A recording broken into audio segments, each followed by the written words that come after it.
Optimal health, financial freedom, finding your life purpose. It's called The Simple Life. I'm just doing it my way. Welcome to The Simple Life with Gary Collins, your how-to guide for getting your shit together. This is life. You gotta work on all these till the day you die. The only thing missing is you getting off your butt and doing it. Hey, Ian, thanks for coming on. It'll be exciting. We were flexing at each other earlier, showing off the guns. No, we're both health enthusiasts. I think that's where a lot of it starts, Absolutely. Right? And I'm an old man. I'm in my 50s, but I still lift. I still lift by the Arnie principles. Nothing's changed.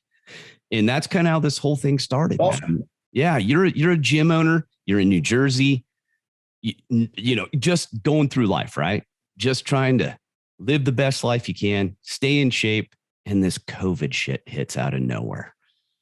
It start from there, how it all just kind of spirals a little downhill after that. Or uphill, I guess.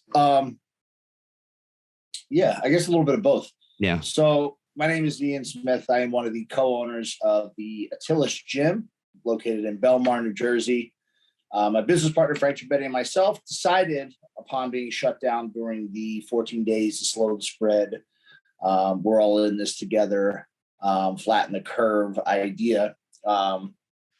We decided that we were going to reopen on day 3. We weren't happy about closing it all. Seemed like a bad idea. However, we didn't really know enough to confidently stay open because there just wasn't any good information available at the time. So begrudgingly, Frank and I closed our doors. We were a brand new business. We had just bought the gym 9 months ago. It was an absolute dumpster fire when we bought it. And pretty quickly we turned around, just some good old fashioned hard work and dedication, poured everything we had into it. And we turned a place that was pretty much 3 months behind on all its bills, less than 100 members a day coming through to a flourishing gym. Oh, see, there's the animal.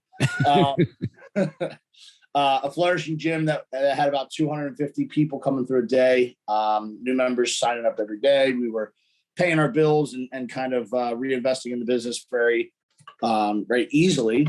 And COVID came along. So, we, like I said, we weren't happy about shutting down, but we did. But we wanted to understand if we were being shut down, we wanted to understand why and who was actually telling us to do this. I don't think those are two questions that are really too absurd to ask. Very logical. I think they're very logical questions to ask. But we didn't look at this. A lot of people, and this isn't a criticism by any stretch of the imagination, but a lot of people looked at this like, and it's because people put their faith in government. They were like, oh, okay, cool. Like 2 weeks off, whatever. So, but for us, it was very stressful as a business owner. And I think I can probably speak for all business owners. When somebody comes along and says, you still got to pay your rent and everything, you're going to close your business for 2 weeks. That's pretty stressful. So we set right out to understand what was going on. We paid attention to the science and we paid attention to the politics, and very, very quickly, we just got red flag after red flag. We were looking at the behavior of the politicians, and it was typical politics as usual. They were jousting and jabbing and positioning themselves for, this big stimulus thing that they were talking about. And when you're playing with people's lives, I don't really have the patience for politics. Not like that, not when, a very good friend and my partner, and myself put our life savings in this place. It wasn't a joking matter. That, and, we were looking at what coronavirus was. We were being shown at the time these horrid videos of, just like people dropping dead in the streets and body bags stacked outside of hospitals. But we weren't seeing that in public. We weren't, when we were going out, and going to Walmart and going grocery shopping, like we weren't seeing it. So right away, we started to question the idea of how dangerous is this? And very quickly, we realized that it was, it's something that did hurt people, but not a whole lot different in terms of severity when it comes to most of your mild upper respiratory issues. Tend to affect people with comorbidities, tend to affect people who is overweight, tend to affect people that are immunocompromised. But that's no different than influenza. And admittedly, Frank is the smarter of the two of us. He's extremely kind of science minded, and he was able to pull a lot of this information that was, academia, studies about coronavirus, how it was mitigated, early treatment options, research that had been done prior to the outbreak, all this stuff. And very quickly we realized that, okay, there was a threat, but it was clearly being overstated. And the only thing that we could gather when looking at the politics is it was being overstated for political reasons, and that this was really much more than keeping people. It was not about keeping people healthy, because public policy didn't make any sense. They closed gyms, they closed hair salons, they closed churches, they closed social settings, all of which are, if you have any concept of health whatsoever, especially from a holistic wellness standpoint, all of these things are very important factors. Health is not a one-dimensional entity by any stretch of the imagination, and they made it start and end with COVID, and nothing else mattered. But we run a gym, so we understand that. We understand that people have stress they have to deal with. People have addiction issues. People have confidence issues. People have mental health issues that are far more than just the physical, but are very, very intertwined with the physical. We have a gym full of veterans. We have a gym full of recovering addicts. We have a gym full of police, fire, military, nurses, people who have very high stress jobs who do need somewhere to go. But you were leaving liquor stores open, and you were leaving fast food open. But people can't go to church and be healthy in a spiritual, emotional, and mental sense. It just didn't make sense. And then we said, "Fuck it, we're going to open." And we put together a plan over the next 6 weeks, and we reopened our gym. Went on Tucker Carlson, talked about it, kind of flipped Governor Murphy off, told him we were going to do it. But it was truly pitched as a way to reopen. It was pitched as a solution to a problem. They were saying that there was this danger, and that they couldn't figure out how to reopen businesses. And Frank and I put together a really, really good plan. And we're not any smarter than the average person. We were just dedicated to figuring out a problem that was causing us and a lot of people that we know a lot of problems. We watched businesses go down left and right. Some of our local competitors. I love being in business, and the last thing I want to see is somebody fail for things that were beyond their control.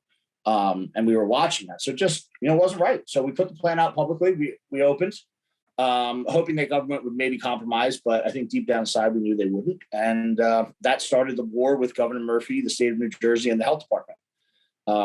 Day one, we received some citations. Day two, our members were getting cited. We were getting cited. Somebody got arrested for working out, for the heinous crime of working out. Day three, it just kept escalating. They put cameras in the parking lot. They were pulling people over, following them to their homes, harassing them, stuff like that. Our sewage got toyed with from the back, from the Belmar Borough. We have pictures of sewage trucks outside. Our sewage started coming up through our toilets. We got a health department shut down, and then it really started to escalate. We had our doors locked. Physically, the locks changed on our doors. We broke back in. We pulled equipment outside for 30-some days, or 20, 30 days, pulling basically a whole gym outside every single day, like 40,000 pounds worth of equipment. Dang. We went back inside. We got a contempt of court order. We started getting fined $15,000 for every day that we were in operation. We had $173,000 taken from our bank account. That was donations. We still haven't actually charged a member. We haven't charged anybody since we closed down. It's all been donations and t-shirt sales. So they took that money. They revoked our business license. They arrested us. They boarded up our doors. We kicked them back in, and they've never closed us down since. And we've been open every single day. We actually just passed 380,000 visits to the facility yesterday with 0 COVID outbreaks. We have a huge stack of paperwork. It's a voluntary contact tracing system. We put it into place. We've sent out the invite for anybody to come look at it and see how many grandmas we killed. But we haven't. Just a bunch of happy, healthy, smiling people coming through our gym every single day. And got a lot to unravel in the courts, but that is the short version, surprisingly. Well, and it is complicated. I saw you first on Tucker, and trust me, when this all broke out, being someone who used to work for the FDA and U.S. Department of Health and Human Services as an agent, so I got to see a lot more than a lot of other people did. And I'm I've been in the health world for decades, and I just, soon as it hit, I had the same questions you did, and being on the inside, my bullshit meter went off immediately. and I used to work and deal with the drug companies all the time. So I knew what their main objective is, and it's to make money. Has nothing to do with health. It's to make money. Absolutely. Yeah. Their business model is to keep you on their model until the day you die. That's their model. You know, they need a subscription based kind of plan to make sure that they can maximize profits. And, you know, that's what, honestly, and Frank, amazingly, again, he's got a mind that is pretty incredible. You know, when he started kind of connecting the dots, he pretty much called every move they've made so far.